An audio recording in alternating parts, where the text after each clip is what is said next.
É isso aí, Headbangers. Reinaldo Steel na área, chegando mais uma vez aqui pelo canal com mais uma nova edição do Steel Underground Live.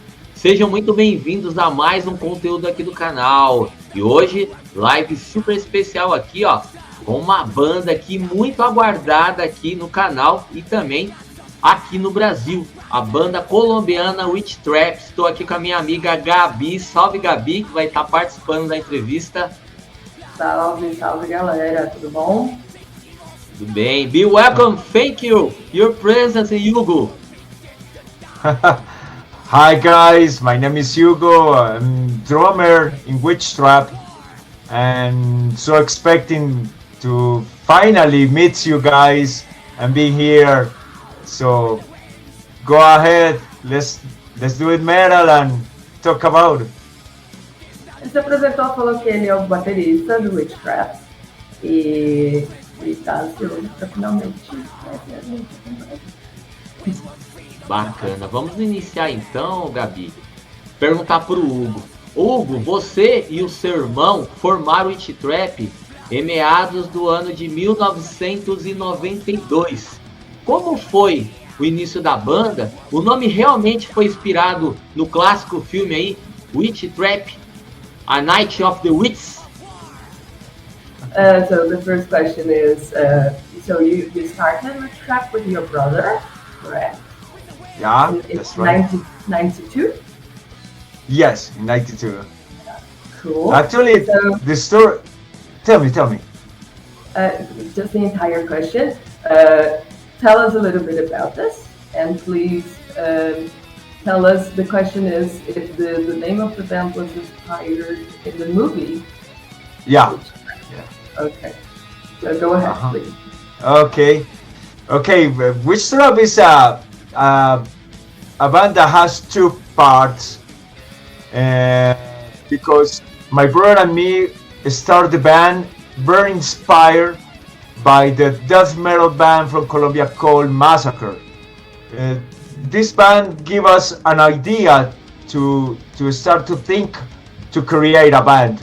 So in 1992 we started to play death metal, old school death metal, and our band was called in those days Dark Millennium. So after around a year or so, we decided to play old school thrash metal, and since then we stopped to play death metal, and we left in the past the idea to keep going in Dark Millennium. So we start to create music, composing, and writing stuff. And the name of the song, the band's name came like maybe 2 years after we start to play thrash metal, because we watched the movie called Witchtrap, and we realized that was the perfect name for the band, because the thematic of the band was about witchcraft, and all this dark thematic, and we just think the name of the movie is perfect for the band, and that's it. I think we start to call Witchtrap in 95, maybe 94. I can't remember very well because it's like almost 30 years had passed since then, but that's it. Bacana. Então, bom, primeira coisa, sim, foi inspirado, porém, ele diz que a banda tem duas partes. Então, em 92, eles começaram tocando death metal, no bom português, e inspirado numa banda colombiana chamada Massacre. Yeah. Massacre. Então, começaram inspirados no Massacre, tocando old school death metal, e chamava Dark Millennium a banda. Então, ali, meados de 95, eles trocaram o nome e começaram a tocar old school thrash metal. Então, trocaram o nome ali em 95, porque viram o filme e acharam que a temática era perfeita para o que eles faziam, que era uma temática de bruxaria, obscuridade, etc. Yeah. Fala pro Hugo que o Massacre tocou aqui recentemente no evento, né? Setembro Negro Festival. Isso é o mesmo Massacre, né? I don't know. Reynaldo is saying that Massacre played here recently. He's not sure if it's the same band. Yeah, it's the same band. It's the same band. Even the guys. Oh wow, my friends. About Massacre. They are good friends of mine since I was teenager in late 80s, and I remember when they got a sing with Osmos Production, and they become very famous in our country, in our metal scene, and since I saw them once on live, I realized, wow, this is exactly I want to do. I want to play in stage and create music. And my brother and me start to play in Witchtrap to create music. Obviously, as I told you, we start to play in death metal. But a year later, we start to create our band Witchtrap. And so I remember Witchtrap style, old school thrash metal. In those days, nobody played that style here in Colombia. But actually, we are talking about Massacre play last weekend in September Negro, and we used to play many times together and sharing the stage. Even like 20 days ago, we were playing in Cali together. And it was an amazing metal show, full of people, and it's good. It's good to see all my friends playing in other countries and seeing the Colombian metal scene growing into international scenarios. And I'm so proud of that. It's absolutely great, because Colombia is a very, very unknown metal scene around the world. So now is the time to make our music get spreading outside. Ele disse que ele é amigo dos caras desde o final dos anos 80. E eles acabaram ficando muito grandes lá na Colômbia, né? Então eles foram grande influência aí para eles. Eles começaram tocando death metal por influência desses caras e depois foram formatando o negócio deles. Ele diz também que ninguém tocava esse estilo de thrash metal na Colômbia nessa época. E que ele finaliza dizendo que é muito bom ver os amigos tocando internacionalmente. O cenário metal da Colômbia é um tanto desconhecido, né? Então ele acha que é esse o momento para as bandas começarem também a viajar mais. E diz que é muito orgulhoso de ver os amigos fazendo isso. Aproveitando aí o gancho, né, que o Witchtrap no início era death metal, no início de carreira também eles usavam um corpse paint, né? Hugo, por qual motivo vocês abandonaram o corpse paint? E também, né, deu uma mudada no som. No início ali era bem influenciado pelo Sodom, aquele álbum Sign of the Evil, né? Talvez o Inri do Sarcófago. Por que vocês mudaram, né, o estilo assim de som, que era um black thrash metal, para algo mais perto do thrash speed metal hoje em dia? So the question is, in the beginning, Reynaldo is mentioning Sodom and the corpse paint that you guys were back then. Is asking how did this change happen? How you changed the style and why you abandoned the corpse paint? Well, no, it's really easy. My brother and me, the founders of Witchtrap, we have never used corpse painting. The guy with corpse painting is almost our very first best player. Dark Moon is a black metal guy, absolutely a black metal guy.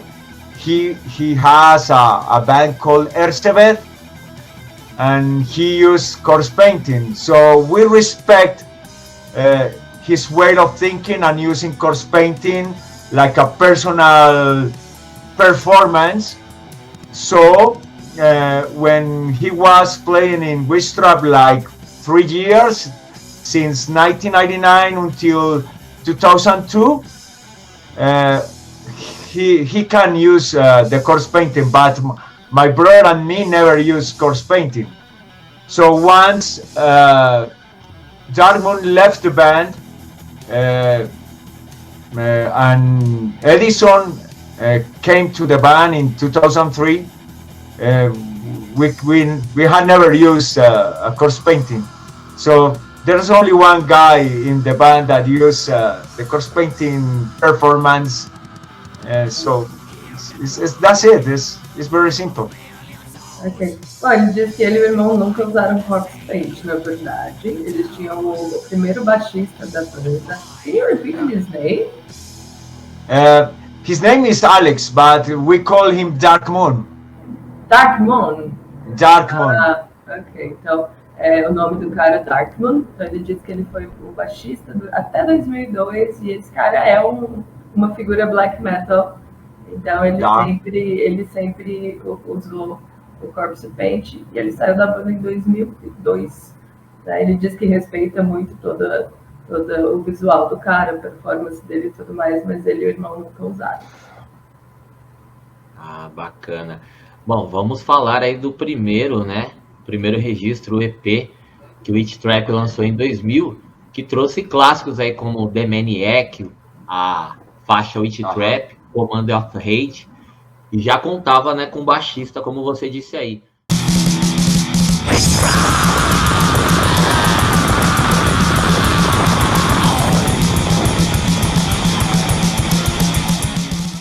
Hugo, como que foi a aceitação das primeiras apresentações já com a formação em cima do palco? So talking about your first EP, that is full of classics, as Reinaldo mentioned. And you had a bass player by this first EP, yes? Yeah. Okay. So the question is, how was the reception? How were the first shows that you did with this formation with the bass player? Actually,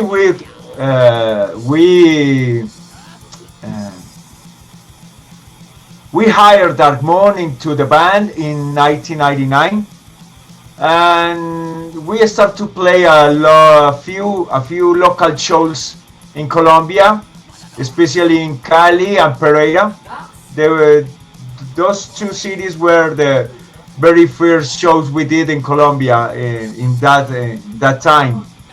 So some guy from Cali let us know about his interest to print our music, and we got a co-production to make the EP Witch Metal, and we wanted not to record a full length. We wanted to do an EP like Early Days of Sodom, Early Days of Destruction. So that's why we record only 5 songs and an intro. Darkmoon made the bass session in this EP, even the first full length called Sorcerer's Beach. I can say we will have enough knowledge on how to do a professional recording, but the feeling we got on the studio on those 2 albums, especially in Witch Metal and Sorcerer's Beach, we learn a lot on how to produce music. But it was an amazing experience for all of 3, and especially to me and my brother, because it was the very first time in a professional studio. I remember Witch Metal was recorded on tape with 6 tracks or maybe 8. I can't remember.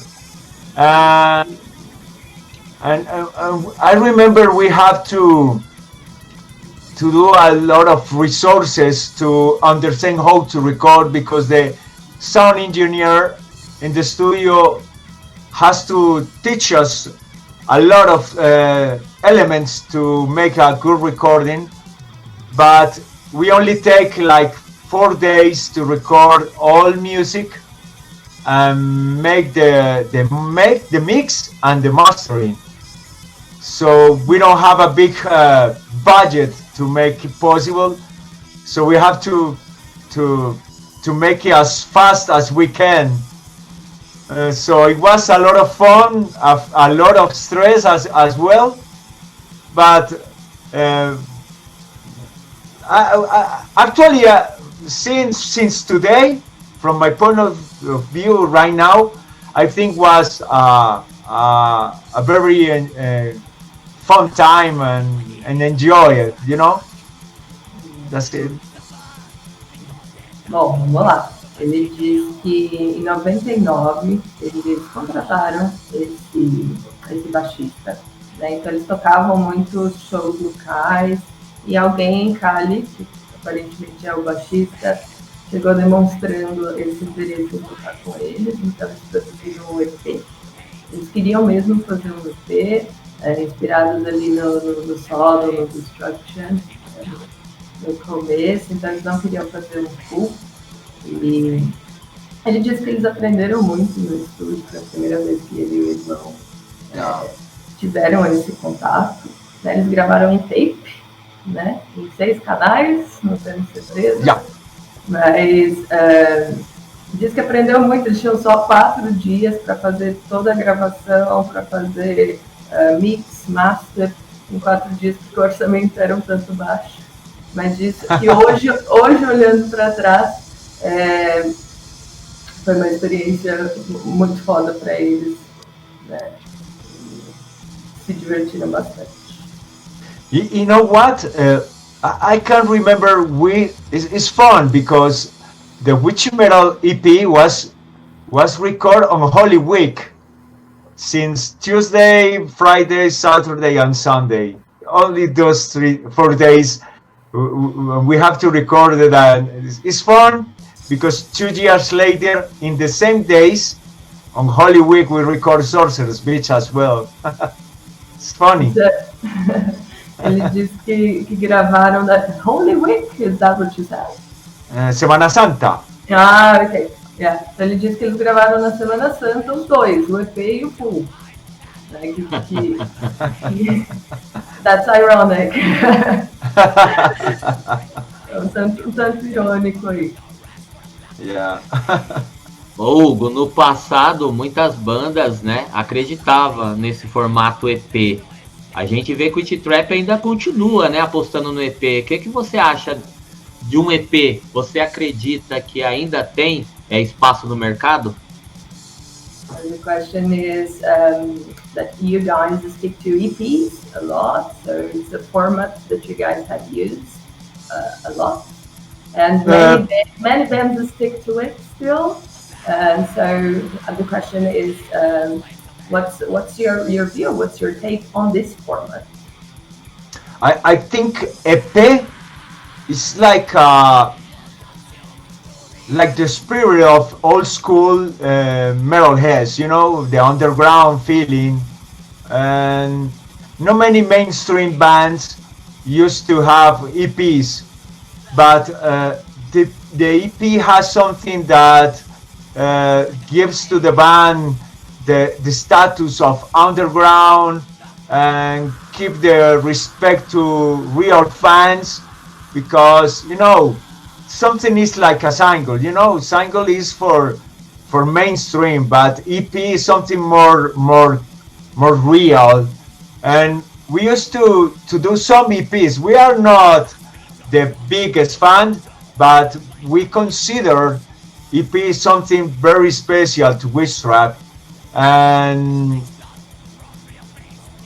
I mean, we don't do very often, but we do them, okay? And we love the format. We love 3-5 songs on a LP, and unfortunately in Colombia there is no more companies that press vinyls, but thanks to the label we have in the United States, Hell's Headbanger Records, they have support all formats we have. They have been in contact to press all this stuff, and we are so grateful on them that support this format and everything we want to do with the band, you know. So, as I told you, I consider EP, and my brother consider too, that it's a status of underground band that we love to be and do, you know. Ok. Eu já ia falar em inglês. Bom, ele diz que ama o formato para ele e para o irmão. É um formato muito, muito importante, e ele diz que é o espírito do metalhead underground. Né? No mainstream isso não existe, o pessoal lança single, né? No mainstream e tudo mais. Então ele diz que eles fizeram alguns, né? Que é um formato muito importante. Infelizmente na Colômbia não há mais empresas que tenham acesso de vinil, então eles fazem nos Estados Unidos. E ele diz que o EP ele garante um status underground. Eu achei bacana o status underground. Yeah. Bacana demais. Se ele fosse citar 3 EP, Hugo, cita pra gente 3 EP do Metal 80 que você acha infernal aí. So Thank 3 you. EPs from the metal, from 80s metal that you consider to be. Wow, 3 EPs. Okay. Yeah. Three songs, right, on the EP. Okay. I think. Three EPs from the 80s metal. Okay. I got you. Okay, I got you. I think one of my favorite 3 EPs I have heard is In the Sign of Evil, of course.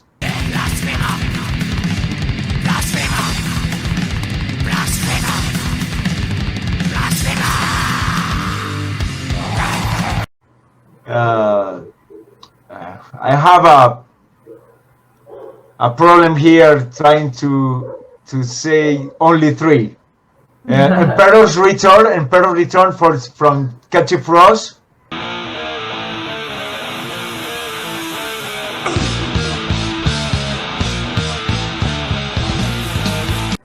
And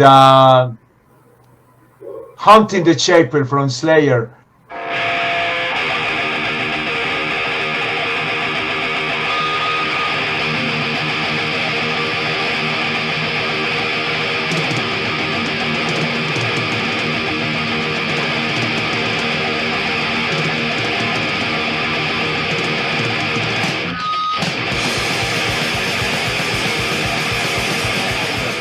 But I have to say I have to add another one. The 7 Gates of Hell from Venom.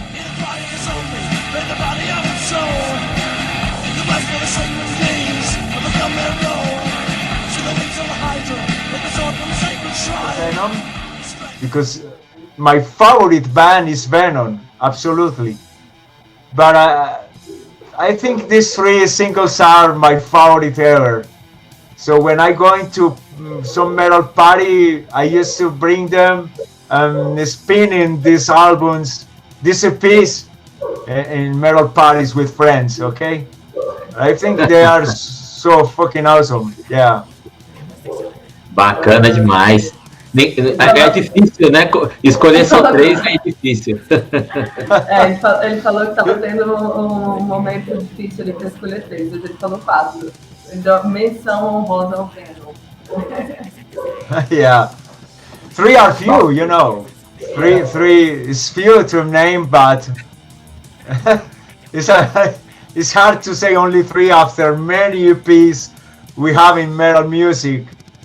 But In the Sign of Evil, Emperor's Return, Hunting the Chapel, and 7 Gates of Hell are in the top, absolutely.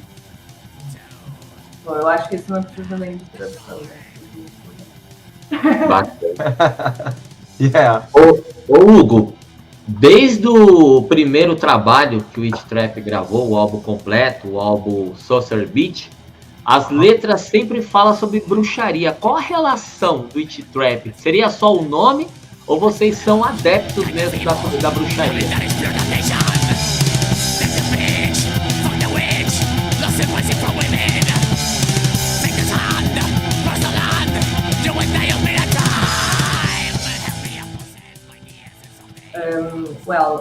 The thematic of the lyrics is pretty much about witchcraft. So the question is, what is your relationship with witchcraft? Witchcraft. Yeah, sorry. I'm not a wizard or something like that, of course. I'm a musician and but I like my brother. We love the Lovecraft stuff, you know, and we read a lot of book of magic and so.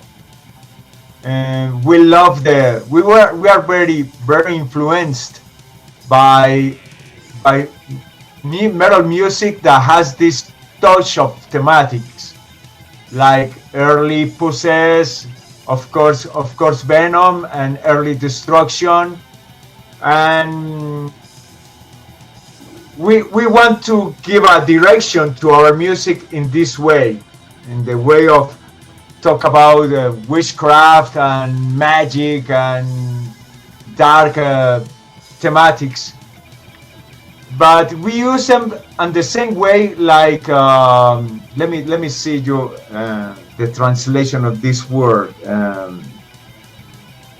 Who say it? Anyway, who cares? I mean, Witchtrap is focused only on write about metaphoric thematics, using black touches, black thematics, and dark thematics, Witchtrap thematics, to express a lot of feelings. And maybe people can see Witchtrap only focus on evil, magic, and as we were wizards or so, but we take it in different ways, and we spread a lot of feelings using our metaphoric poem to express our ideas. Okay? Absolutely. So, yeah. Bom, ele disse que ele não é bruxo, não, ele só é um músico. Então, que eles sempre gostaram muito do Lovecraft, que são livros de bruxaria, livros de mágica, e então sempre vibraram com essas influências. Eles citam Possessed, Destruction como fontes de inspiração para essa direção. Ele diz que eles focam muito nessa questão de evil e tudo mais, mas ele fala que é uma questão de metáforas que expressam sentimentos variados e tudo mais. Então, não é bruxo, não. Eu vou pular uma pergunta aqui da pauta, porque ele já falou das influências, né? Não vou repetir. Então, eu vou falar sobre o álbum No Anestésia, né? Que é um dos álbuns mais aclamados aqui no Brasil, né? Que traz aí já uma sonoridade bem mais trash old school. Hugo, como que esse álbum foi recebido pelos fãs aí na Colômbia? Porque aqui no Brasil é o álbum mais conhecido do Witchtrap. Oh, wow. Thank you.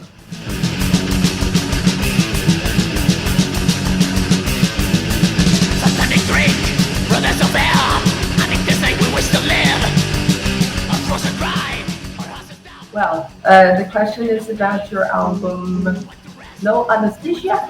Is that it? Yeah. So he says that it's the most popular album of yours here in Brazil, and the sound has changed a little bit. And how was it for you in Colombia, and how did this album came about? Okay. No Anesthesia, I think, is the most successful album for us in many countries. I think because many of those songs are included in this album are the most songs acclamated for our fans around the world, even in Colombia. So in the early days we produced the album, this album, many people says we have changed something in the music composition, because the sound quality is a little bit clearer than the elder albums, you know. But this album give us how to say it? I mean, No Anesthesia is an album very low for our fans, because he has the real feeling we want to put in our music. So people enjoy it a lot, and our music has something like old school and same way clear sound, and the composition is more compact. And when we play, people get crazy. When we play Heavy Drinker, we play on live, of course, songs like Riot of the Beast or Disturbing the Dead or Black Letter Metal Damnation, even Metal Army March. People blow their heads and raise their fists to the air and sing our music, our lyrics, and we appreciate it a lot. And it's especially in every country we have played, and in Colombia, of course, people starts to sing our songs, and is for me is the successful album in our career. It doesn't mean that all our music is not hearing, but this album must be included in all our shows, in the more amount of songs we have in our set list.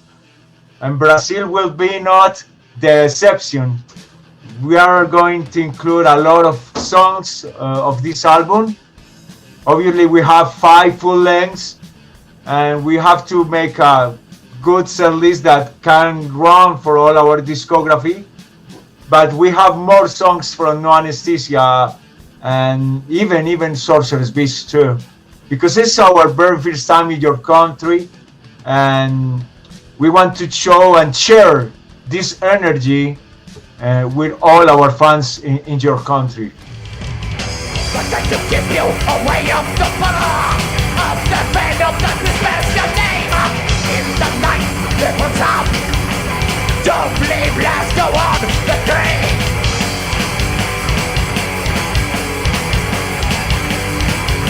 Heavy guitar, heavy guitar. Ok, então ele diz que esse é o álbum mais bem sucedido deles, não só no Brasil, como em vários países e na Colômbia também. É o álbum que mais tem sucesso, né? mais músicas de sucesso, assim, que a galera pira quando eles tocam ao vivo, o pessoal canta junto. E ele diz que muitas pessoas falam sobre essa mudança de estilo, mas para ele é uma questão de produção, né? Que é um som mais old school, porém a produção talvez seja um pouquinho mais clara, mais limpa, né? E as composições são mais compactas, mas ele diz que para ele é uma questão mais de produção, e diz que vão incluir bastante desse álbum aí no show do Brasil, né? Eles têm 5 fulls, então eles querem montar um set bacana, mas como é a primeira vez que eles vêm para cá, eles vão incluir bastante desse disco. Bacana, ele citou o Hugo. Hugo, você citou aí clássicos, né, do álbum da Anesthesia. Heavy Metal Drinker, Riot of the Beast, Lethal Thrashing Force, entre outros. E esse álbum também trouxe aí a chegada do novo baixista, né, o Enforcers. Conta pra gente como que vocês, né, conheceram ele, e o que se deve até hoje vocês ter conseguido manter a formação, fato difícil, né, para uma banda underground. Okay. So about the bass player that took over in this album, yes. What is his name? His name is Edison. Okay. So the question is, how did you meet him, and how this changed, and how is for you to be with this formation for such a long time, which is something quite hard to be done. Okay, Edison is a friend of us when we were teenagers. We live in the same neighborhood, and we share a lot of time listening to music and sharing LPs, tapes, and so. But something particular I want to tell about the Edison is because we start in Dark Millennium with Edison in the other guitar, okay? So once we end to play in Dark Millennium and start to play in Witchtrap, the idea was only my friend, my brother and me. So Edison was focusing in his studies in that time. He was studying economy at the Antioquia University. But after Dark Moon left the band, we think Edison could fix perfect in Witchtrap because he has the same taste and likes in metal like my brother and me. Dark Moon, as I told you before, is more into black metal, okay, black metal music. But Edison likes heavy metal, hard rock, and thrash, old school, and early death metal style. So when we talked to him about to play the bass in Witchtrap, for us easy because we have played with him before, and as I told you, he's friend of us when we were teenagers, and fortunately we have a very compact lineup. We have been since 2003 till today, and we do a good team because everything about Witchtrap, I mean merchandising, composing, and relationship, we are like brothers. Even Edison is not our brother, but we have a good relationship. We are friends, and we are talking about our own lives, and we give support all the time. And when we touring together, we have no problems. We are very calm, and the band runs very easy. And all the projects we have is easy to make the target run, and that's why Witchtrap keeps the same lineup, and hopefully we can keep going with no more changes. You know, when someone comes to the band, something changed inside of the band, and you can see that in many bands in the mainstream and underground. When someone came into the band, something changed, and even people, our fans says after Dark Moon left the band, they say Witchtrap have changed. I think they're wrong, because we all the music is composed by my brother and me, even lyrics, and the lines, the bass lines, we compose them, all of them. But I understand it. I understand it at all. And as I told you, Edison gives something good to the band. He's a very responsible guy. He understands what we want to do with Witchtrap, and he always is according to the targets we have in the band and the objectives we want to get, you know. So Witchtrap runs like a family. Então ele diz que o Edison, ele é amigo dele de adolescência, né? E uma coisa muito particular que ele fez questão de falar é que na primeira primeira banda que eles formaram, Dark Millennium, ele fazia parte como segundo guitarrista. Só que depois ele acabou se desligando para estudar e tudo mais, mas ele está aí na história da banda desde o começo. Ele diz que eles têm muita afinidade com ele. Ele é um cara que tem mais afinidade musical, né, nas preferências. Ele curte o thrash, o death metal. O baixista anterior, ele era um cara mais black metal, como ele citou anteriormente. Então, ele fala que esse cara ele é muito responsável, tudo que eles fazem, como eles têm uma formação compacta, tudo que eles fazem é na base da broderagem mesmo. Eles têm uma relação muito boa. Ele diz que eles funcionam como uma família, né? Diz que não tem intenção, ele espera que essa formação siga aí por muito tempo. Aquele tema se entender é muito importante. Diz também que algo sempre muda, né? Quando a formação de uma banda muda, mas ele diz que não acha que seja o caso, que tudo é feito por ele, pelo irmão. Né? Todas as composições, as linhas de baixo são feitas por eles. Mas diz que eles têm essa relação de muita afinidade, de muita sintonia. Ô Hugo, já que estamos falando do Edson, o Edson, você e seu irmão tocaram na banda Nightmare. Fala pra gente um pouquinho, pros fãs brasileiros, sobre essa banda. E depois eu gostaria de saber por que vocês saíram, né, da banda.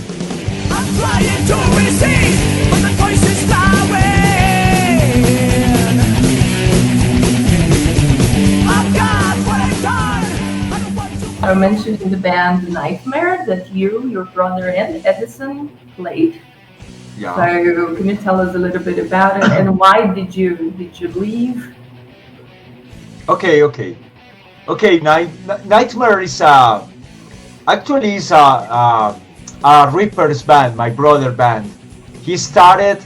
I remember he has some ideas to play old school heavy metal, like Iron Maiden, like Judas Priest, and Saxon or something like that, you know. I remember he has something like 5, maybe 6 songs composing, and he was asking me for someone to start the band, and I told him in that time, it was like 1998 maybe, and I told him to get in touch to Aison, because Aison in that time was finishing his studies at university. So I start to see him in metal parties or metal clubs. So my brother is more introverted guy, you know. So that's why I told him, hey, why not to get in touch to Edison to play heavy metal?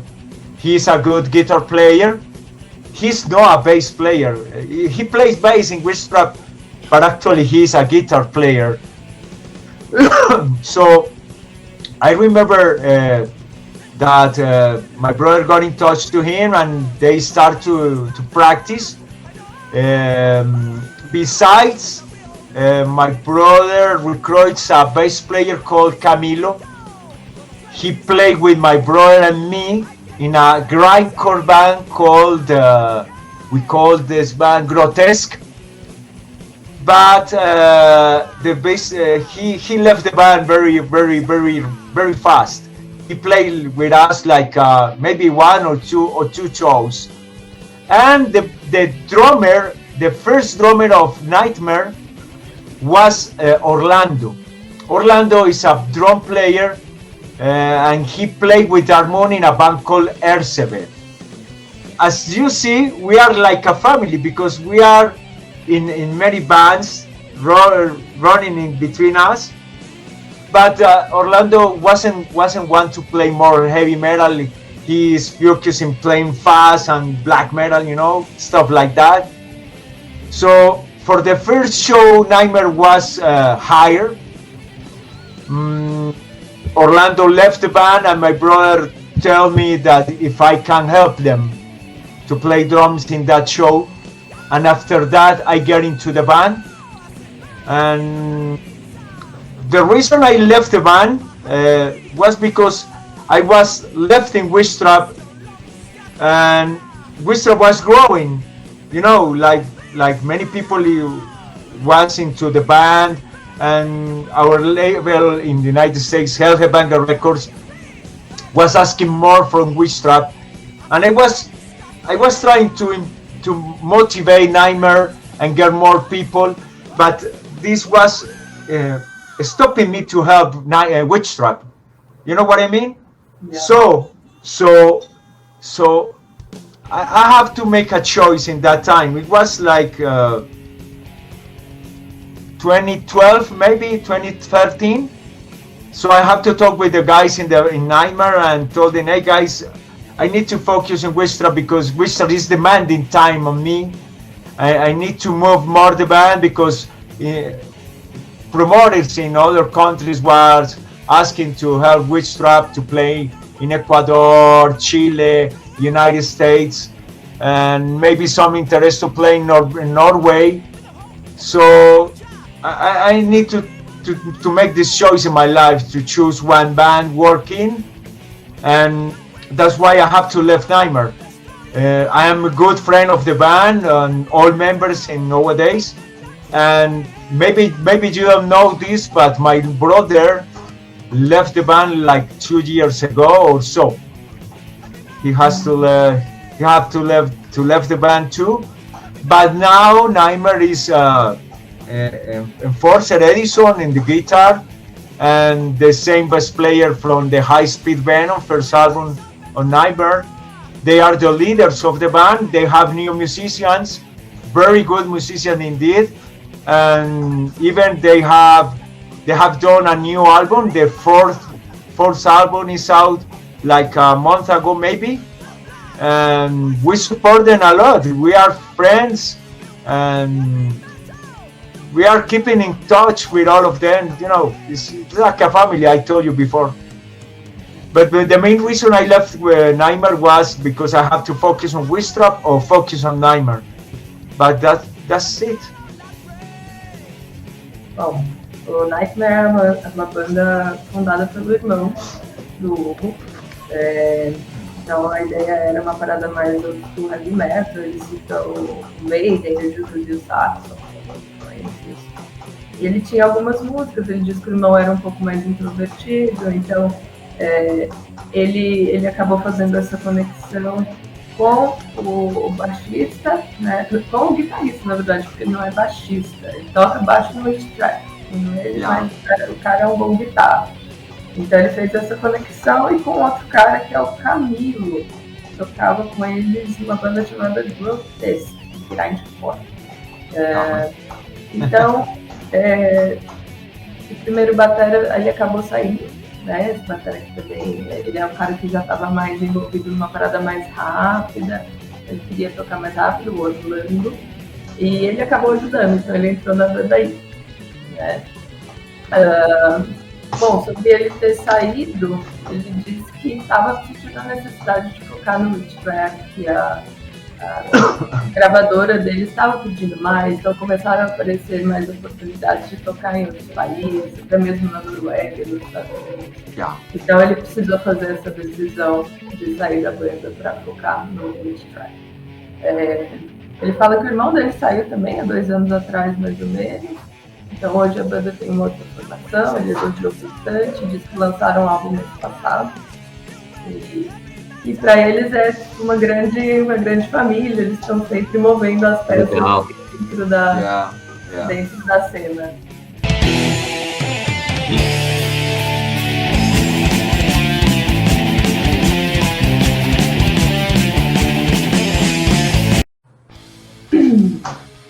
Vamos voltar a falar da discografia aqui do Witchtrap. Eu vou colocar a capa aqui do álbum Visions is My Name, que eu tenho uma questão sobre a capa e sobre também a sonoridade, né? O Hugo,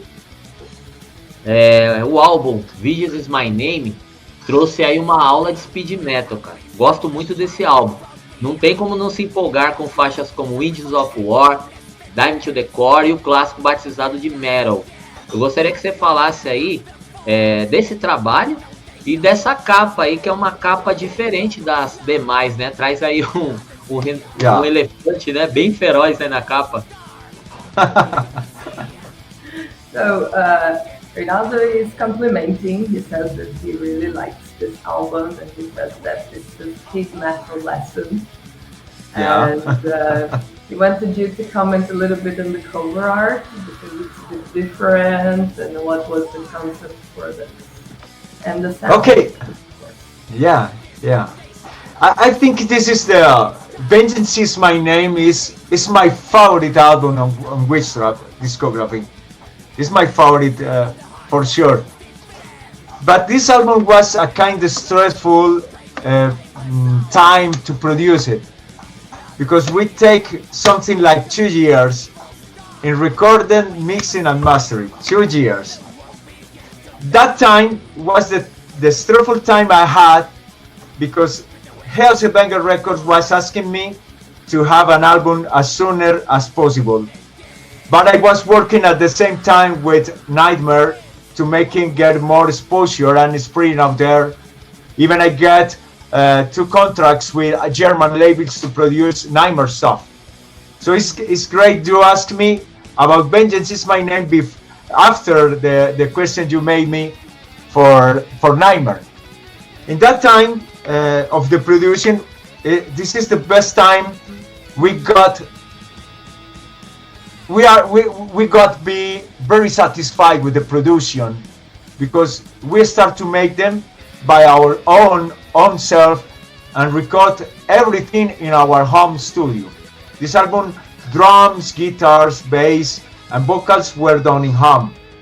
So we took a lot of time because we were learning and studying how to make production in a computer with really small resources and knowledge about how to produce. Obviously in non-anesthesia we recorded in that time in the same way, but we have to record drums in a professional studio. The other instruments were done in home, but Vengeance is My Name the whole production was done in home. So having in mind that, I think the music production and music composition in this album is complex in comparison with the early albums and early stuff we have done. But the music thematic we took in this album, or we have in this album, is more about vengeance and evil feelings in human. So we have like 3-4 songs, maybe 4 or 5, I think, that have vengeance thematic in the lyrics. It was a casualty. We don't have something special in mind to make a thematic album about vengeance. So that's why we realized we have to do a different layout of cover artwork, and the guy who made this artwork is a guy that works only with gore stuff. Maybe you know him. Is Mark Putrid, that he has worked with many gore bands in death metal. And he was very interested to work with Witchtrap, and I told him many times about, hey Mark, Witchtrap is more old school stuff, and his style is more like comics, not like evil stuff and very early raw designs. But he wants to work with Witchtrap, and we give him an idea to remember the early days of human prehistoric stuff, where vengeance was the way to take justice, okay? And mammoths and elephants had good memory, and they take vengeance when someone's hurt them. And we're thinking that idea to make something aggressive, and that's why this is the core concept we gave him to Mark, and Mark make this amazing artwork that not fixing the early stuff, but fixed perfect to the music we were done in this album. Okay, so we love the artwork a lot, and you can never make because if I were the drawer of this artwork, maybe I give more dark ideas in the artwork. But once he show us the artwork, we realize actually it sounds good. We have changed in every album, and we have changed the drawer, the designer, and because we don't want to have the same artist on all our stuff, we want to give an identity to music and the cover artwork. Okay, so it works perfect for us, and we love it. It's different, of course, and we know that. We accept, but it fits perfect for the music. And even that's concept. Very cool concept. Yeah, and this album has a lot of stuff about vengeance, like Pain Blood, I Take Your Head, Vengeance Is My Name, and Venomous Breath. So that's why we have to give this concept to an album. And actually, I love the artwork. I love it, and I'm so proud of the job Mark did on this artwork. And we are totally agree with the idea he put on the construction on this artwork. I love it. Bom, ele diz que é o álbum mas foi uma época muito estressante, porque ele estava trabalhando com o Nightmare também, então tinha muita coisa rolando ali ao mesmo tempo. Eles estavam com um contrato com uma gravadora alemã para o Nightmare, ali nos Estados Unidos o Witchtrap tinha Hell's Headbangers. Headbangers. Ok. Então ele tinha o Hell's Headbangers nos Estados Unidos e uma outra gravadora trabalhando com o Nightmare na Alemanha. Então ele disse que foi muito estressante essa época. Deixa eu ver o que mais que eu anotei. Mas ficaram muito satisfeitos com o resultado. Eles gravaram tudo em casa. Só a bateria que eles levaram para o estúdio profissional. Então muito bacana também, né? Tiveram uma experiência que eles fizeram eles mesmos tudo. Então, no que diz respeito à música, ele diz que as composições são mais complexas quando comparadas com as coisas feitas anteriormente. E a temática também. Então aí ele já começa a falar sobre a capa. Ele fala que a temática é mais sobre vingança e sobre sentimentos ruins, sentimentos maldosos, né? Sentimentos humanos. Então essa capa, ela vem muito dessa história. Ele diz que contatou... Can you repeat the name of the artist? It's Mark? Mark Putrid. Putrid, yeah. Então, ele falou que esse cara é um cara que trabalhou com muitas bandas gore. Então, o cara já tinha um estilo mais comics, uma coisa mais diferente do que o Witchtrap sempre foi. Mas ele disse que queria muito trabalhar com ele e ele queria muito trabalhar com eles. Então, o bacana, que eu até elogiei, eu achei muito legal o conceito, é que ele trouxe essa parada do pré-histórica, né? E ele cita que mamutos e elefantes têm uma boa memória e se alguém fizer mal a eles vão se vingar, e vão fazer essa justiça.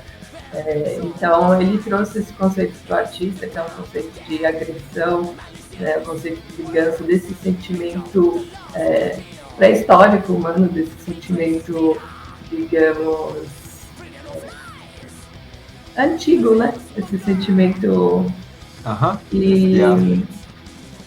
E é isso. Então ele falou com o artista, ele disse que se fosse ele o artista, ele teria feito uma coisa diferente, mas que gostou muito do resultado. Ele disse que todos os álbuns eles trocam o artista que faz as artes. Então ele curte muito o álbum e explicou pra gente o conceito. Yeah. Hugo, se fosse você desenhar a capa aí do último álbum aí do Visions My Name, com certeza você ia colocar a cabeça aí de algum poser aí, cortando a cabeça. If you were the artist to draw, you would put the head of a poser. Yeah, absolutely. Even we have we had an idea to have a warrior with a head in hand, but decapitated head, you know, and in a dark place, you know. But finally, after talking with Mark, we think the best idea for the cover artwork for Vengeance Is My Name is the mammoth and taking revenge with the people here were hunting them, you know, and I think it works perfect. It's different, of course, but I love it because it's like a refreshing ideas to the band, but the music keeps going the same, you know. It's old school thrash with some touches of speed metal or heavy metal maybe, but the feeling of the band is the same. I remember my brother say something like he's not agree with the feeling he puts in the voice recording, because he thinks that he could sing more aggressive, but when we were recording, maybe for the stress we had in that time, I think we don't realize he were not singing like enough aggressive expression, but that's the results, and we accept and we understand it, but we take revenge in the next album, so we are okay. We love the album, absolutely. Amazing. Ele falou que você estava certo, tinha uma ideia para essa capa, que era um guerreiro com uma cabeça decapitada na mão. Yeah. Mas depois que eles conversaram com o artista, acabou surgindo esse outro conceito, que é muito legal também, né, e que funcionou muito bem. Ele aproveitou e deu também uma visão sobre coisas que eles não curtiram muito. Ele disse que o irmão não gostou muito das linhas de voz que ele gravou, né? É um momento meio... Blood and steel, apocalyptic evil star. When you can see it, the world begins to die. With the winds of war. With the winds of war.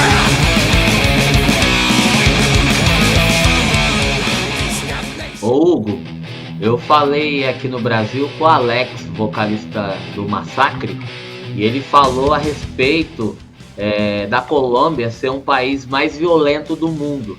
Eu gostaria que você falasse da cena underground da Colômbia e de algumas bandas daí, porque em 2013 o Witchtrap lançou um álbum, um EP, né, a verdade, chamado Dark Millennium. E nele traz aí canções como Thrash Metal Attack, da banda Savage Aggression, Vestígios de Guerra, do Diggers, e Epitáfio Grito Sepulcral, do Subibor. Eu gostaria que você falasse a relação que você tem com essas bandas e sobre a cena colombiana underground metal, se também é agressiva como o próprio país, como o Alex, né, do Massacre falou. Okay. So, Reinaldo mentions that he met Alex of Massacre in Negro, and he mentioned the violence in Colombia, and he said that Colombia is the most violent country in the world. And the idea is that you talk a bit about the Colombian scene and how this violence and how if this violence plays a role in listening Okay. Well, it's very known that it's very known that Colombia has a violent history because of narco traffic and everything around this matter, you know. Actually, I live in a neighborhood that was very affected because of Pablo Escobar sicarios, assassins, and because of narco traffic dealers. We as metalheads in our metal scene, we were persecuted by cops, by narco traffic dealers, even guerrilla and paramilitaries. So if you have long hair, if you dress like denim and metal t-shirts, our society condemn our style of life, because besides of that, Colombian is a very Catholic culture, you know. So those dealers and paramilitaries, guerrilla, and cops are very Catholic, and they saw us like a threat, you know. So in 80s and 90s, we have a kind of persecution for our way of living, because we were aggressive to Catholic system with our lyrics and our look for pendants and pentagrams, antichrist, you know, dressing sarcophago t-shirts, and you know, all this stuff is according to metal, but they saw it like a threat, like an insult, like a problem. So from this point of view, I think all this oppression we live in that time, that's why we are so aggressive in our music. So remaining about Dark Millennium EP, this EP, well, we made it to celebrate our 20 years playing music. So that's why we record 3 songs from the era of Dark Millennium. I mean, Dark Millennium, Death Pain, and Serial Killer. These 3 songs were composed when we played death metal. Okay, we tried to keep them, to play them, to record them as more closer as we composed this music in that time. We make some changes in the lyrics, and the other 3 songs we made are covers from Colombian bands. But especially we choose these bands because we know these bands were new bands in the metal scene in Colombia, and we knew exactly how they were feeling as we were when we started to play in Dark Millennium. We are lovers of Colombian metal stuff, especially, and we choose the idea because nobody in Colombia do covers of Colombian bands. And knowing that we still have some kind of very known name into metal scene, underground metal scene, we choose to give a kind of support to those new bands. So Savage Aggression, Sobibor, and Dirges are friends of us. We know they are growing and working hard with their bands, and we think to make a cover of their music will be our respect to them, and recognize we are like them. We are not a big band, we are a band such as them. And once we get in touch to them to have permission to record the songs, they were so happy and show total, they were proud that we were doing a recording of their music. So Dark Millennium means that we are underground band. We remember our early days, but we know we are underground as any new band in the underground scene. We are three musicians that recognize we are not big band, we are underground, and we know exactly where we come from. And Dark Millennium represents that. That's it. Nice. Muito bom. Bom, ele começa dizendo que Thank you. saber. Thank you. Ele começa dizendo que é sabido que a Colômbia é um país violento por causa do narcotráfico. Né? E ele mora numa área muito afetada por isso.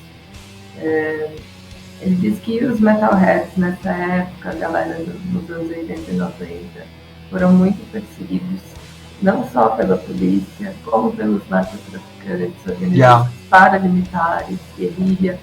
Então, ele diz que é um país também muito católico.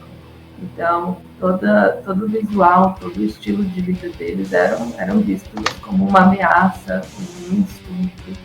Então, foram muito perseguidos. E essa opressão acabou surtindo efeito na música deles, né?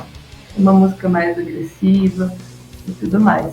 O Dark Millennium é um álbum celebrando os 20 anos que eles estavam tocando. Né? Então, com essa celebração, então eles pegaram músicas antigas, ele citou aí as músicas, como você também citou, né, Bernardo? E eles disse que quiseram fazer muito fiéis ao que eles faziam no passado. Mudaram algumas letras, né? E, muito interessante, fizeram covers das bandas colombianas, porque a mensagem é que eles sabem de onde vieram, nunca esqueceram quem são, não se colocam a mais do que essas bandas novas. Diz que a galera das bandas ficou muito feliz quando eles pediram a permissão para fazer os covers. Então, é uma celebração do início de tudo e dando essa força para essas bandas jovens, respeitando, né, que eles já estiveram nesse papel de estar começando também. Ô Hugo, depois que vocês regravaram esses covers, eu fui atrás das 3 bandas, cara, e peguei todo o material graças a Witchtrap. Thanks.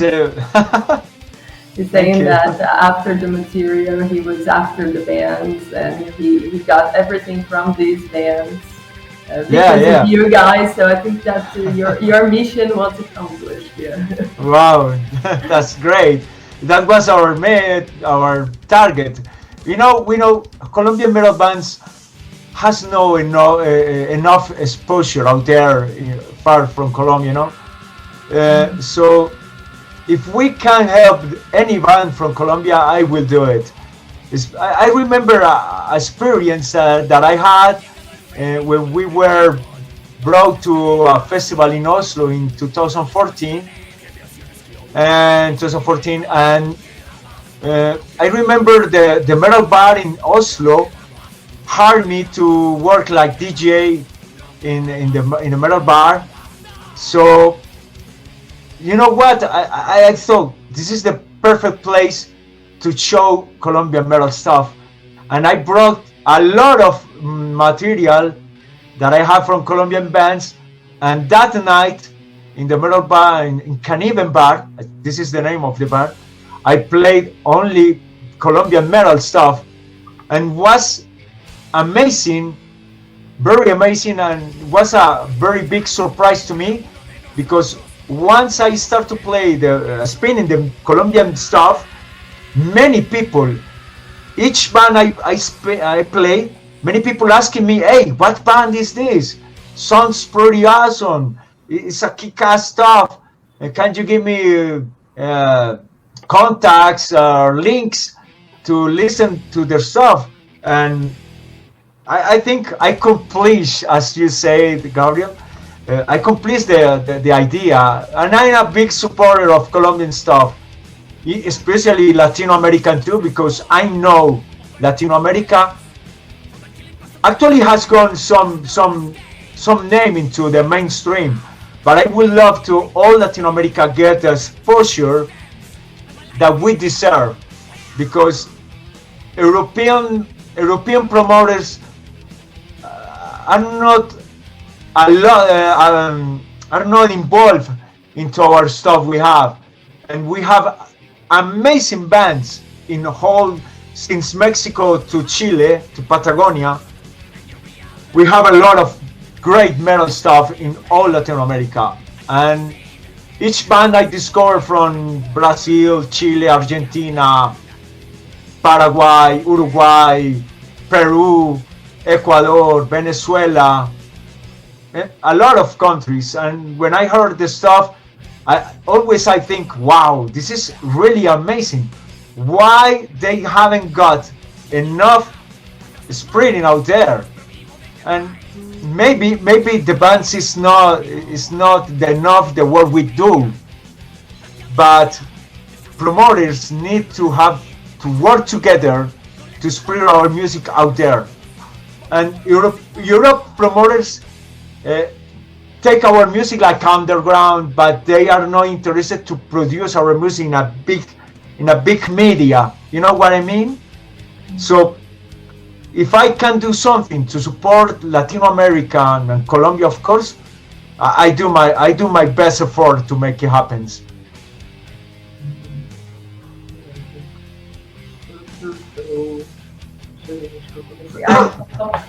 What was the city? It was Oslo.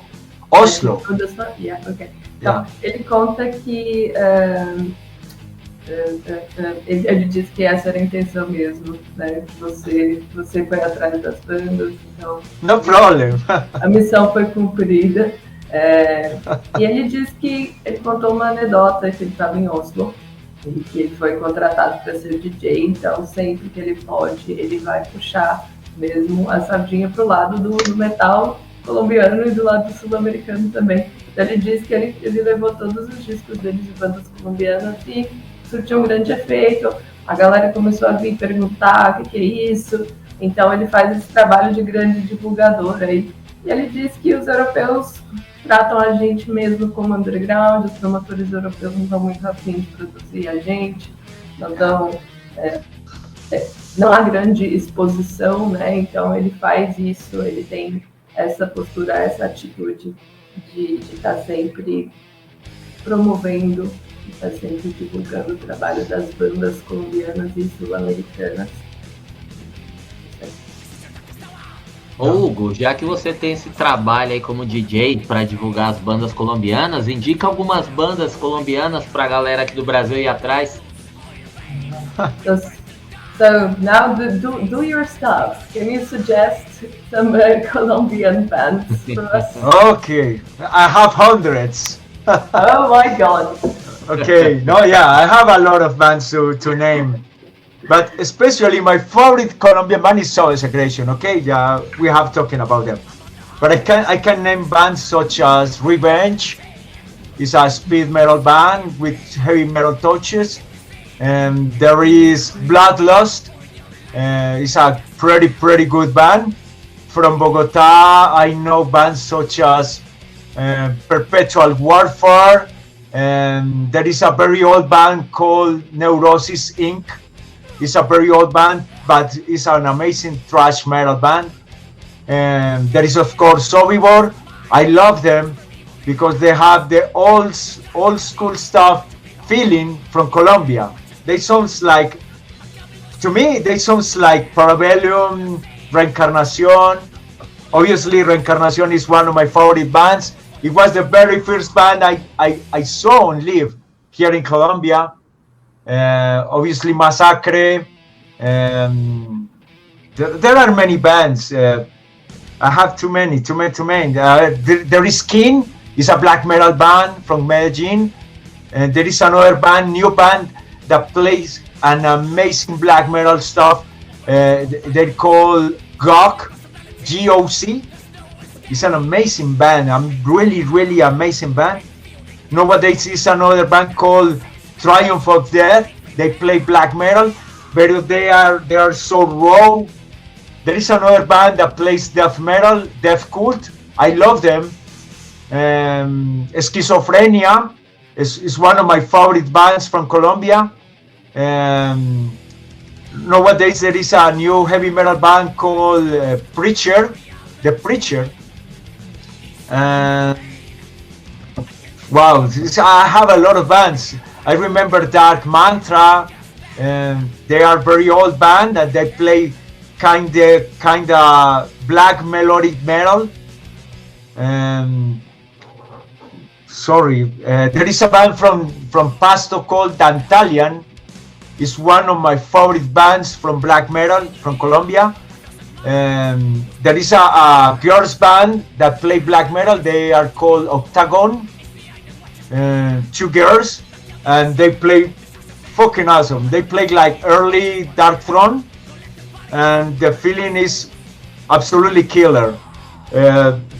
Guys, as I told you, I have many bands in mind. Wow, Sagros from Cali is amazing. They play like a new creator, but they have something that sounds more aggressive. Absolutely, I have many names. I have something like 300 CDs from Colombia stuff, and I usually used to listen to them. And I went to their shows and support them. I used to buy a lot of stuff on vinyl, on CD, and tape. And I'm a big collector of Colombian stuff. And now I'm starting to work in Latin America stuff too. Yeah. Ô Gabi, não precisa nem falar que a galera já entendeu. Depois eu quero só a lista, que eu vou fazer uma lista no Spotify e vou deixar na descrição. Cara, eu pensei exatamente isso. Eu fiz aqui uma listinha e vou confirmar com ele depois. A gente pode fazer uma playlist. Hugo, we had an idea. So we're gonna create a playlist by you for the channel. Of course, so I can help you. All of these bands that you mentioned, we create a playlist like on whatever YouTube probably is better. Yeah, that's a great idea. Absolutely, I'm always ready to spread Colombian metal, and whatever you need, just let me know. It will be great to create a Spotify list, so get in touch and I can share the links, and we made a good metal list of Colombian stuff. Yeah. Então tá combinado. Vamos fazer essa playlist. It's a proud and my pleasure to help with that. Thank you for helping to spread Colombian stuff. Falou que é o orgulho dele e sente muito prazer de fazer isso. E agradece. Yeah. Precisa agradecer não, eu e a Gabi que agradece aí os fãs brasileiros. Já que a gente tá falando, Hugo, de plataformas digitais, eu sei que você é um grande colecionador de material físico, principalmente o vinil, né, o LP. Você acredita que as plataformas digitais é uma plataforma que é uma ferramenta a mais para divulgar o trabalho? Ou você acredita que as plataformas digitais no futuro vai ser responsável até, vamos dizer assim, pelo fim do vinil, do LP, do material físico? So speaking of Spotify, Renato said that he knows that you're a big collector of CDs, as you just mentioned, and vinyls. How do you see the digital platforms? Do you think they're going to kill this media, the analogic media? Okay, I know many people is against digital platforms, and I understand them a lot. I am agree in some way, but if you realize, underground metalheads, when you listen something on Spotify, on YouTube, Deezer, and etc., when you realize there is a good band, you immediately start to find this stuff to have the physical format. I mean, I have discovered a lot of bands by recommendation on Spotify or YouTube. When I realize it's good, I start to find this stuff to have my copy. No matter if it's a tape, CD, or vinyl. And so I think all my friends, I see my friends that they discover stuff like in the same way. They discover on Spotify, YouTube, and immediately they want to have a copy. And I think all metalheads in the underground scene do the same. So why not the bands can have physical formats for merchandising to spread their music, and at the same time have some support as well from digital platforms. I know there are some posers out there that only play Spotify and never buy it. I know that, and it's okay. They are spreading music by links, and once you get more people that listen to your music, you are spreading your band. So don't get me wrong, I don't want to say this wrong or good to listen on Spotify or digital platforms or having on physical. This is a choice each one can do. But it's great that a band can have their physical stuff and spreading by digital platforms. But even Witchtrap nowadays have gotten a lot of money from digital platforms. I know our listeners and fans, they want to have original stuff. I know that. So I respect and I thankful on them because they spread our music in their list on Spotify, iTunes, and so. Because our music is getting more exposure, you know. So I live and I'm agree if someone listen to Spotify or spin their vinyl, it's okay. It's okay. It's a personal perspective, and each one can choose which way to listen metal. No matter what, they are supporting the bands, and it's okay. Bom, diz que ele conhece quem seja contra, ele entende e concorda, quem seja contra as plataformas, né? Mas ele diz que para ele, pessoalmente, é uma forma também de descobrir bandas, de descobrir materiais e tudo mais. E para ele funciona assim. Ele vai descobrir as bandas e a partir do momento que ele gostou daquilo, ele vai atrás do material físico. Eu vejo que muita gente funciona desse jeito. E ele diz que por que não ter ambos, né? Então dá para ter as duas coisas. Ele diz que sabe que há posers que nunca compram, mas que essas pessoas ajudam a espalhar, ajudam na exposição das bandas, né? Que as pessoas estão trocando links. Então, ele avalia como uma coisa legal. E ele sabe que os fãs do Witchtrap são fãs que gostam do material físico, mas que é uma perspectiva pessoal. Indeed. For example, I have known many bands from Brazil, and I discovered them by YouTube and links on Facebook. For example, Whip Striker, I'm dressing a Whip Striker t-shirt right now, and Power from Hell, and Apocalyptic Raids. I discovered them by YouTube, and you know, but now I have their material on physics on my collection. So if we don't have right now the help of digital platforms, maybe I have never discovered Whip Striker, Power from Hell, Apocalyptic Raids. Farscape is a great band from Brazil. You know, man, we have to use the media we have now in 21st century and take it to support and help the underground, because underground has not the big media to spread our music. So it's a good way. It's only understand how it works and keep the feeling to support bands buying physical stuff. But digital platforms give a lot of support to us.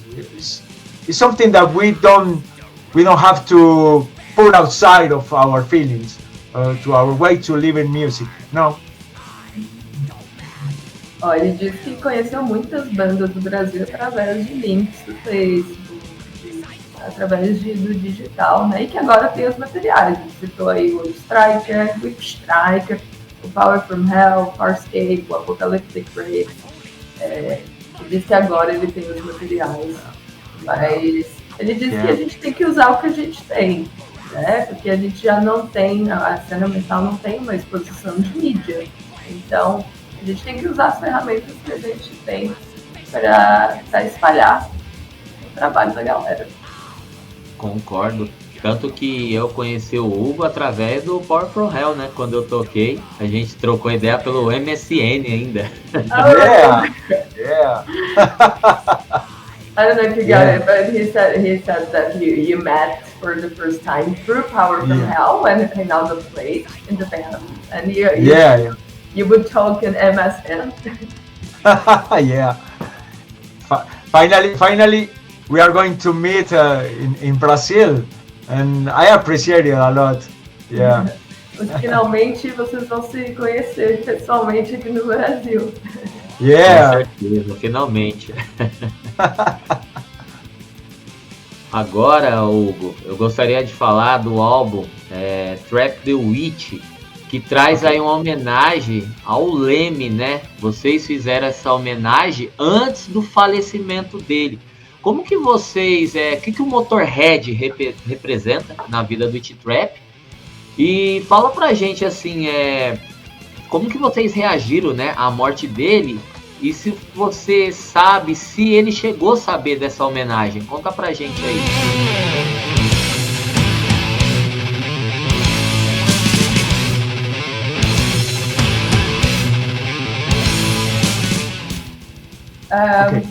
About the homage you did to Lemmy in the album Track the Witch. So you did this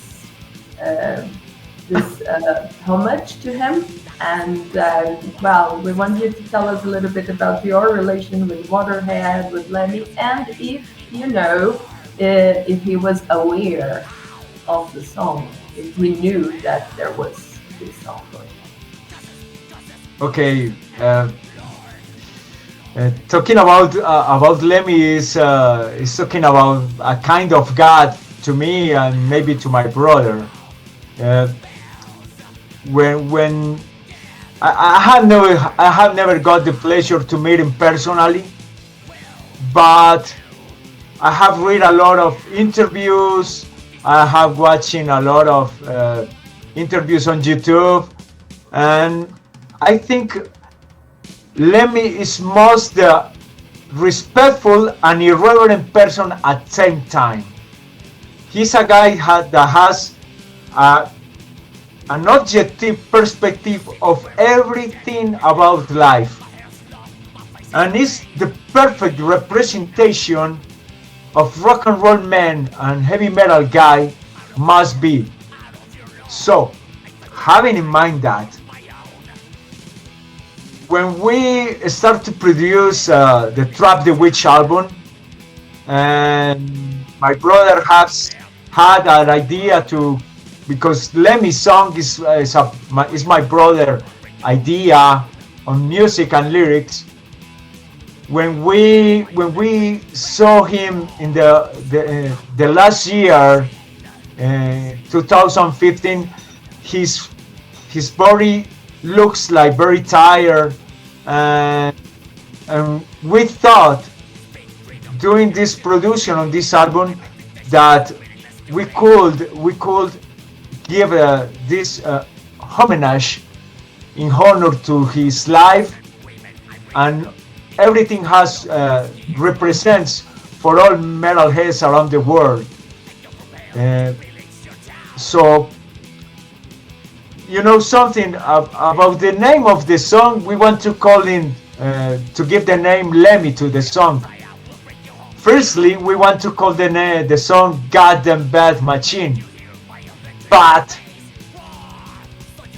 in some time of the watching him very tired, and he looks in the last days, my brother told me something that he wants to call the name only Lemmy, and he thinks it will be very kinda how say it in English, I don't know, like I was respectful because we are a very underground band, and calling a song Lemmy will be very respectful, you know, too big to us, you know. Do you know what I mean, Gabriel? Yeah. Okay. So, in his perspective, it was too much. You were being too bold. Exactly. Okay. Anyway, as I told you, Lemmy was irreverent. So in the same time, we thought, what the fuck? This song needs to be called Lemmy. Don't be respectful, because Lemmy was irreverent. He says what he thinks, and who cares? So, okay, we are an underground band, but if we want to dedicate this song to his memory, call the song Lemmy, because it's dedicated to him. Yeah. So that's why we give, and we put some weight of his living, and put two lambs, 49% son of a bitch, 51% motherfucker, and what the hell? But fortunately, many people give a lot of good feedbacks about the song, and we are so happy and very satisfied with the result of this song.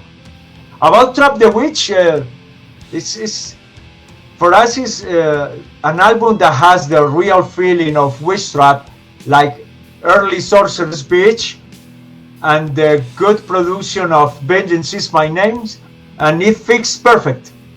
That's all I can say about Trap the Witch.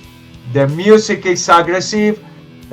We turn back to the black thematic, and of course the homage to Lemmy. So that's it. That's just, I have no more words to say about this album. It's one of my favorites, of course, but that's it. Ok. Bom, ele diz que falar do Lemmy é como falar sobre algum tipo de Deus para ele. Ele diz que nunca o conheceu pessoalmente, infelizmente, mas viu bastante sobre ele, assistiu muitas entrevistas. E para ele é a perfeita representação do cara do rock, do cara do heavy metal. Ele tinha uma visão objetiva sobre absolutamente tudo. Então, essa ideia da homenagem acabou quando eles estavam fazendo o álbum. Ele diz que viram que ele estava já, ele aparentava estar velho, cansado. Like pretentious, you know what I mean? Exactly. We don't want to be pretentious. We just want to give something, nomination to him. Yeah, that's it. Ele encontrou a palavra agora, tipo, ele achou que conversando com o irmão dele, eles seriam muito pretensiosos, muito ousados de como uma banda underground fazer uma homenagem para esse monstro. Mas aí ele parou e pensou, pô, mas peraí, o Lemmy é um cara irreverente, né? Então ele pegou ele teve a inspiração da própria personalidade do Lemmy e falou, não vai ser desrespeitoso, vamos fazer essa homenagem para ele. Eles cogitaram colocar outros nomes, mas decidiram que seria Lemmy o nome da música. E infelizmente muita gente gostou, falou que teve um feedback muito bom sobre a música. E ficaram muito felizes. Ele diz sobre o álbum que o álbum tem um mix da boa produção e do estilo antigo. Ele gosta muito desse álbum também, que acha que é um mix legal da carreira anterior, né, das coisas que já tinham feito, que acha que é uma boa síntese. I want to add something about the song Lemmy. Okay. Almost all bands start to make homage to Lemmy after his death. Okay, but there are some few bands, really few bands, that do homage to him once he was live. Okay. So for me was a big honor, and especially to the band Witchtrap, because all of us, we are fans of Motorhead to the top, and I have a big collection of his stuff. And I tried with the help with Keaton from Irax. He helped me to send a copy to Lemmy. We produced the album on September 24, 25, I'm not sure. And immediately we produced the album. I traveled to the United States, and our first show in the United States was in LA. In 2015 when we were touring, and we were touring on October in this year. And I remember I went to Rainbow Bar, and I meet to Keaton to send a copy to him, because Keaton was kind of close to Lemmy, and he helped me to give the copy to Lemmy. And as far as I know, Lemmy got the copy on December when he died. I don't know if he listened to the song, but the copy was given to him in Rainbow Bar. So in 2017, when we came touring in the United States, I went to Rainbow to visit, to present my honors to the statue. It's about Lemmy. And the owner of the bar told me that he got the copy. So it was a nice experience. And I'm so happy that he have enough time to, I hope he have listened to the song. I hope so. Olha só, ele disse que, bom, muitas bandas fizeram homenagens a ele após a morte dele, poucas bandas fizeram anteriormente. Ele diz que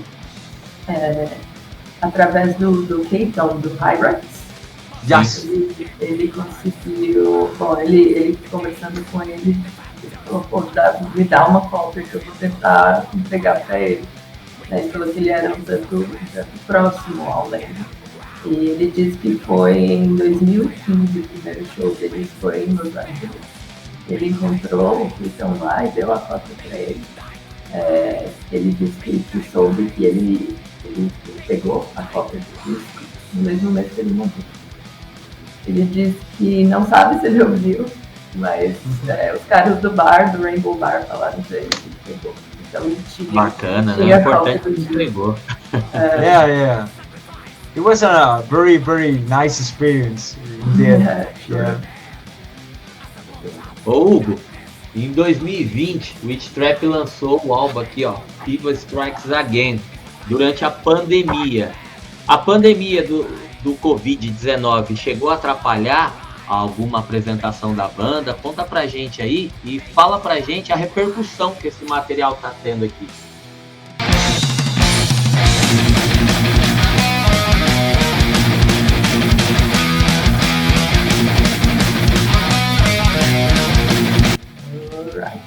So, Evil Strikes Again was released during the pandemic. Yeah. How did it affect you? How the pandemic affected the launching of the album and your shows? How was it? Well, as far as you know, pandemic destroys everything about performance, shows, festivals, and everything about concerts and musicians. In this case, I have to say that Evil Strikes Again saved my life. Because the sales of the album were absolutely amazing. We sold a lot of copies. We were so happy with the feedbacks from the media and the critics. Even we were included into the best metal albums from 2020, and even included into the Metal Injection best albums from 2020. And we were not playing, absolutely are not, but even we have to stop our tours in Europe, United States and South America. But right now we are starting this idea, not as we wanted, and we was booking the main idea in that year. But Evil Strikes Again is the top of the feedbacks we have gotten out there. Especially to my brother, he thinks it's the best album we have done. I consider that, but I think Vengeance is my favorite. But my brother considers this is the best album of us. But we are totally happy with the production. Once again, we recorded and made it here in our home studio. The feedbacks of this album has given to keep a closer relationship to our label, and right now we are getting bookings in Finland to play in a Steel Fest that has a lot of situations against them, because the last edition they did this year. But we are so happy because, you know, for a South American band being booked for a festival in Europe is like a hour, you know. It's not easy to a South American band playing in festivals in Europe. And we have gotten some invitations from other places, other festivals. And right now the tour we have in Brazil, of course, United States in October, and Europe in November is because of this album and all the screening we have gotten from headbangers and the feedbacks we gotten from this album. We are totally happy, and hopefully we can do more big things in near future for next year. And about 2020 and pandemic time, we use this time to compose more music, and now we are starting to pre-producing our new album to start to record in December if everything goes good for us. So I think next year, 2023, we will have a new album to celebrate our 30 years being in a band and playing and keep going on the road and producing music. We are not to celebrate 30 years, we are going to celebrate a new album. And that's it. Bom, disse que a pandemia destruiu tudo, né, relacionado à música e shows, e esse álbum salvou a vida dele. Isso que ele disse, porque as vendas foram sensacionais. Então foi um sucesso, eles foram até incluídos em listas de melhores álbuns. Então o álbum manteve eles fortes aí durante esse período pandêmico. Eles tinham vários planos de futuro, obviamente não puderam fazer, mas estão pegando agora de novo esses planos e colocando e fazendo acontecer. Bom, ele diz que o irmão dele considera esse o melhor álbum deles, né? E a produção também foi feita em casa. E, bom, esse álbum abriu várias portas, eles vão do Brasil agora, eles dizem que tudo isso aconteceu por causa do álbum, vem do Brasil, eles vão para os Estados Unidos em outubro, da Europa em novembro. Ele citou também o festival Steel Fest na Finlândia, e eles foram convidados a tocar lá. Ele cita as polêmicas que envolvem o festival, que a gente já sabe, mas diz que é muito bom ter essa visibilidade, né? E para uma banda sul-americana tocar no festival na Europa é uma coisa muito, muito importante. Diz também que, bom, eles começaram a compor durante a pandemia, então estão começando a entrar aí na pré-produção do próximo álbum, que eles vão lançar em breve. Bom, para finalizar, né? Em 2018, Hugo, foi anunciado um show do Witchtrap aqui no Brasil, no evento Open the Road Festival. Só que, infelizmente, o evento mudou as datas e o Witchtrap não pôde vir. Mas, felizmente, agora tá tudo certo. Serão 5 datas no Brasil. Eu gostaria que você falasse aí da expectativa, né, de se apresentar aqui no Brasil e mandar um recadinho aí pros fãs aqui. Well, to finish, Rinaldo mentioned the Open the Road Festival that you were supposed to play in 2018, yeah? But there was a change in date, so you couldn't make it. And now everything is set, so you're coming. So we'd like you to comment a little bit about the shows and the expectations from your side and our side, of course, and to leave a message to the people that are going to see you. Okay, I can't remember the name of the promoter. I remember he plays in Dominus Praeli, a good heavy metal band from Brazil. I remember he brought Massacre to play in Brazil as well. So he was the promoter of the idea to play in the Open the World, but finally the flights and all logistic about to bring our band there in Brazil, it was impossible.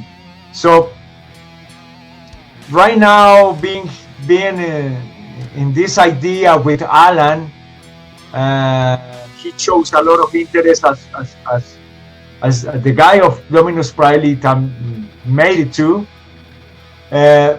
We got a good deal, and he showed us all the conditions and requirements we need to play in Brazil. He fixed everything in few time. I am surprised with all professionalism he has. And when we got in touch, maybe a week later, we have almost everything fixed. So in some day he told me that we don't need only 4 dates, instead he had 5 dates, and I say, no problem, man. If you have everything fixed, let's do it. And I have seen a couple bands from Colombia have played in Brazil, and I find it like honor and proud to us as Witchtrap to play in your country, because Brazil has the big metal scene in Latin America. This is something that we recognize and we know.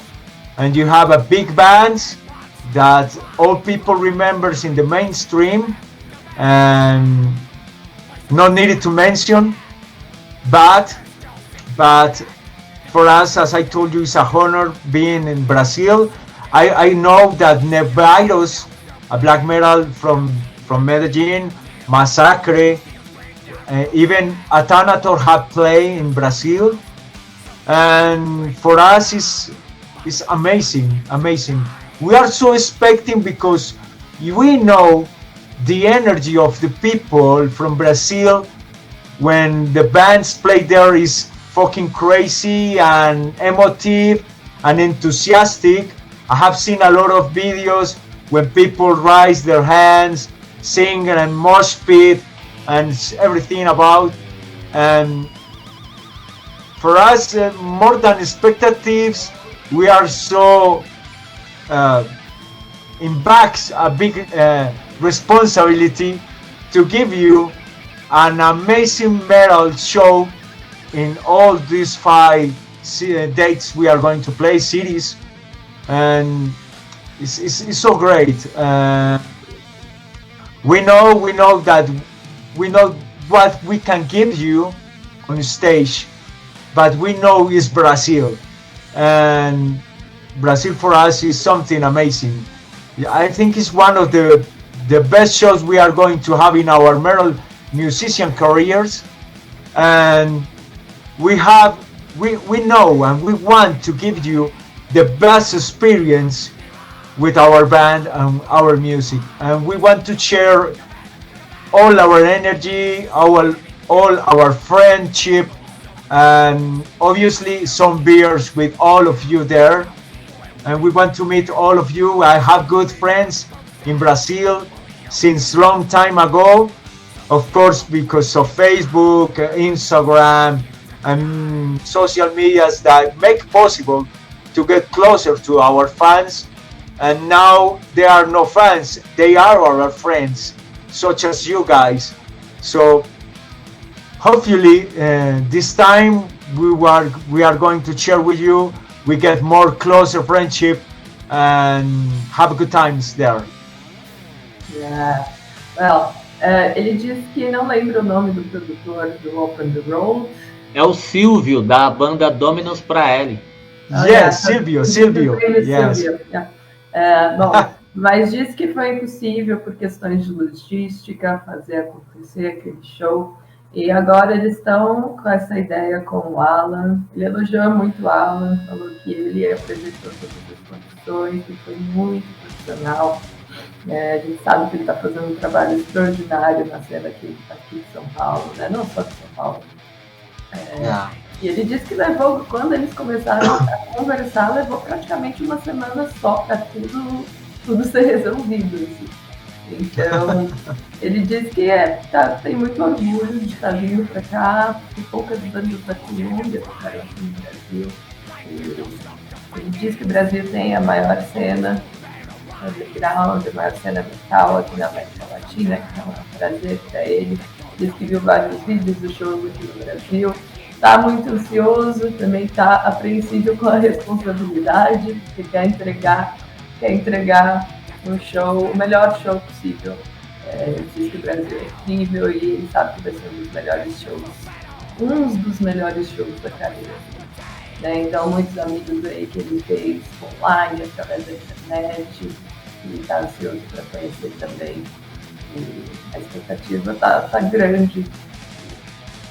Eu vou colocar aqui na tela o fly para o pessoal que acompanha a gente aqui, para ficar antenado aí. Ó, a banda se apresenta aqui em São Paulo no dia 28, em Manaus no dia seguinte, 29. Mandar um abraço pro pessoal da banda Platão aí de Manaus. Em Belém no dia 30. Em Belo Horizonte, aí a terra do sarcófago, até falei para ele em off, pro produtor levar ele lá no cemitério do Bonfim, onde foi feita a capa do INRI, né, do sarcófago. Wow, that's great. Yeah, that's like the obligatory metal tourism in Belo Horizonte. Amazing. You go take a picture in Bonfim Cemetery. Absolutely, we will. Absolutely. We should. Vai com certeza. This place is very known in the worldwide metal scene, you know. So I can't wait to be there. It's amazing. No. Falou que vai com certeza, mal pode esperar. Yeah. E a turnê aqui, ó, acaba no dia 2 de outubro em Curitiba. Mandar um abraço para os headbangers de Curitiba que seguem aqui o canal. Bem, por nossa parte aqui, Hugo, só na expectativa também do Witchtrap tá vindo pro Brasil pra gente se conhecer, né? e celebrar aí, né, essa primeira vinda, espero que de muitas aí do Witchtrap. So yeah, from our side, great expectations to meet you for the first time. It's going to be the first time we're going to be here in Brazil. Thank you so much. Thank you so much. And I have no words to say, just I'm so expecting. As I told you, I have a big responsibility in my back with my bandmates, and I hope all of us have a good time in our shows, and people remember everything about our shows and have a good time with Witchtrap on stage. And see you soon, guys. Stay metal, stay evil, stay ugly, and keep the fucking metal flame alive in your hearts. This is an amazing experience to us, absolutely. And when we meet again and maybe another interview, I'm absolutely sure that I'm going to repeat you.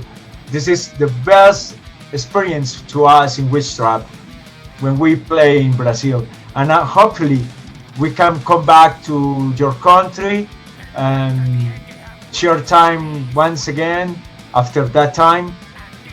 More music, more metal, and of course beers. Bom, ele diz de novo que está com essa grande responsabilidade nas costas dele, está muito ansioso. Diz para que nós permaneçamos metal e feios, que a gente vai se encontrar aqui. Ele disse que na próxima vez que a gente conversar, depois da tour, com certeza ele vai repetir que essa vai ser a maior experiência para eles como banda. Obviously, to the girls, stay beauty, such as you. We are also free to be ugly. Okay. Bacana demais. Bem, estamos chegando aí ao final de mais uma edição do Steel Underground Live. Se você ainda não é inscrito, aproveita, se inscreve aí, deixa seu like e até semana que vem. Gabi, bom show pra você. Hugo, prazer ter falado com você. Muchas gracias, muchachos. Stay heavy. Gracias. Gracias.